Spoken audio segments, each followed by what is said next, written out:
Ladies and gentlemen, hey, hi, how you doing? Welcome back to the channel. Thank you so much for stopping by. Maybe the most anticipated update in Warzone history, potentially, is the return of Verdansk. Verdansk, although at the time everyone was begging for a new map by the time we had, Verdansk 84 for almost 2 years straight, right? Between MW 2019 and then into Cold War as we approach Vanguard.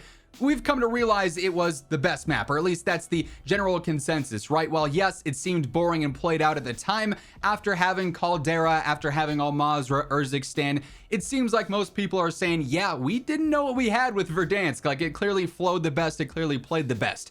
I think for what it's worth, also a lot of factors there go into elements of gameplay that we had during the time, the sort of ignorance to the game as a community that we had. There wasn't every single meta known right away on day one. It wasn't nearly as sweaty as it might be now, but Verdansk obviously is viewed as sort of the peak of Warzone, the best time that we've had and the best map that we've had for it. And we know in spring 2025, Verdansk is going to be coming back to Warzone as a part of a future seasonal update. And in this video, I wanted to talk about the Verdansk update, and while yes, it's disappointing that we don't have it now, perhaps Verdansk being delayed is actually a good thing because it's going to allow the map and the game as a whole to actually play out a lot better when the time comes for the map update to actually happen and for Verdansk to return. So just to put it bluntly, I don't think this is a controversial statement by any means. I think it's pretty much what we're all thinking. The Warzone update and the Warzone integration this year for Black Ops 6 was pretty lackluster. I think it was probably the most anticipated integration to date just because of all the potential it had, bringing Omni movement into the game, the implementation of Area 99, a bunch of cool quality of life updates. And unfortunately, while there are some really cool elements of the Warzone integration this year, there's just so many bugs, so many glitches, and the servers are so rough, the anti-cheat is just such a failure at this point, that unfortunately a lot of that overshadows the good of this integration, and it'll probably be a while until those things are sorted out and we're truly in like a productive state in the game, right? So launch overall definitely was very bumpy. Some good, some bad, but the bad was really, really loud this year. And to be fair, integration updates in Warzone have never gone smoothly. As much preparation as they can, put into them every single year, shifting on to the same engine for everything, like no matter what they do, it seems like the integration updates are always a mess. Cold War, every single weapon and attachment was broken. We had just the most bugged out loadouts for almost like 2 seasons, it felt like, basically. Vanguard, the game was like almost unplayable for console for several seasons. There were bugs and glitches galore there. Modern Warfare 2 was just really bad. Modern Warfare 3 had some imbalances with weapons, things like the Interceptor and the Swarm going crazy, a bunch of bugs and glitches there too. And then obviously this year, bugs and glitches and servers and hackers galore, right? It's just always messy, it seems like, no matter what they do. And so it being super broken, the integration update being super messy this year, disappointing, but not necessarily surprising, right? And I'm just throwing this out there. I think Call of Duty maybe also expected that as well. Like, they're not blind to the situation here with every integration. As much as they might not want to recognize it and say out loud, yeah, our integrations never go smoothly, it's not a, giant secret that these things are always bumpy and there's always hiccups with these things, right? Should they work on fixing that for once and for all? Absolutely.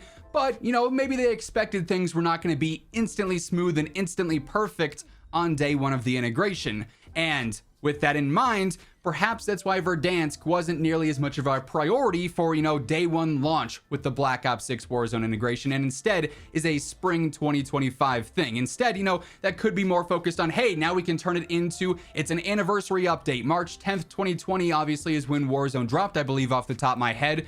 Now, March 10th, 2025, 5 years later, Verdansk is back. They can market it as like that whole thing there. But also, had Verdansk been a part of this game on day one when the Black Ops 6 Warzone integration took place, yes, there was going to be hype. Perhaps hype was going to be at an all-time high. As I mentioned earlier, this was one of the most anticipated integrations due to what was said to be coming to the game, between quality of life updates, content, gameplay mechanics, everything like that. So much potential in the Black Ops 6 Warzone integration was there. You add Verdansk on top of that, and it's almost the perfect storm, right? Like, it's almost too good to be true. So had Verdansk ended up launching with this integration update, well then we have the same situation play out. Everything is buggy, weapons are all over the place, decently balanced but still buggy, blueprints are broken, the servers suck, the anti-cheat is abysmal, there's bugs and glitches miles long, right? And then Verdansk, all the hype that's there, oh yeah, the map's back, but the gameplay sucks. I don't like it, just you don't want to play it, right? It sort of ruins the image that you have of Verdansk. So then you have the most hyped update of all time, probably one of the biggest launches ever just because of that hype. But then you almost have like a Warzone 2 repeat scenario and an MW2 repeat scenario where the hype is so high. The first couple of days, the first couple of weeks are just massive in terms of numbers and reception. And then it falls off a cliff because people realize, oh, yeah, this is broken. This is busted. The game's almost unplayable. I can't play without lagging. I can't play without running into cheaters. My weapons aren't working. My loadouts are bugged. This, that, everything else, right? So that then would kill the hype for Verdansk. And then there's nothing to really rebound with from the Call of Duty POV, right? There's nothing to say, hey, wait though, for season 4, season 5, we've got this other stuff dropping.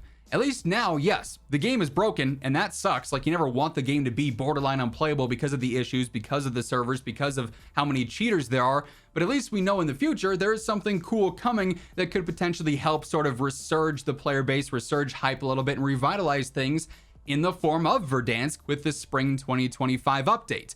And as you heard me mention earlier, the whole premise of this conversation really is that maybe that's actually a very good thing that Verdansk is not in the game yet and it's to come, because obviously as the devs get back from their holiday break and we approach the end of season 1, then the start of season 2, we get into that, season 2 reloaded, and then presumably season 3 is when Verdansk is going to be dropping in the spring, most likely.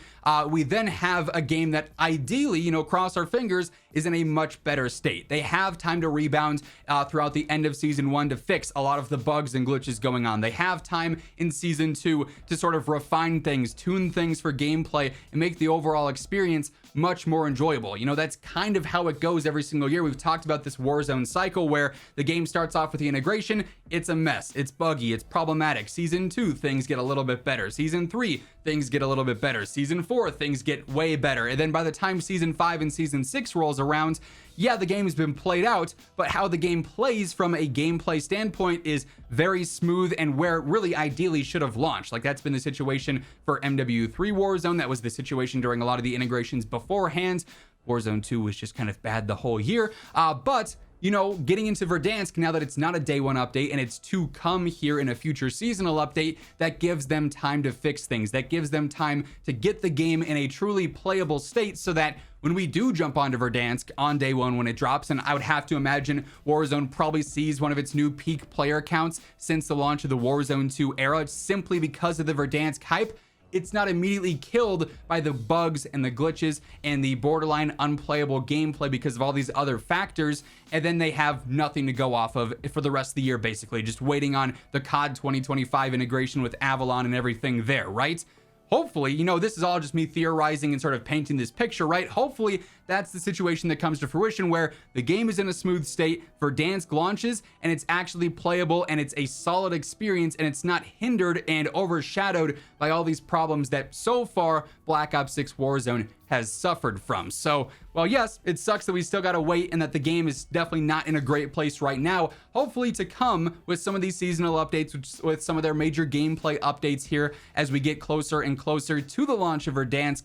They refine things, they fix things, they actually address the game's major issues, servers and an anti-cheat, and then we can actually relive the glory days of Verdansk and potentially one of the most fun experiences in Warzone history. Again, I still think Black Ops 6 Warzone has crazy potential if they can get the game working and functioning and stable to the point where it should be, where it should have been at launch, right? But that said, that's going to wrap things up for this one.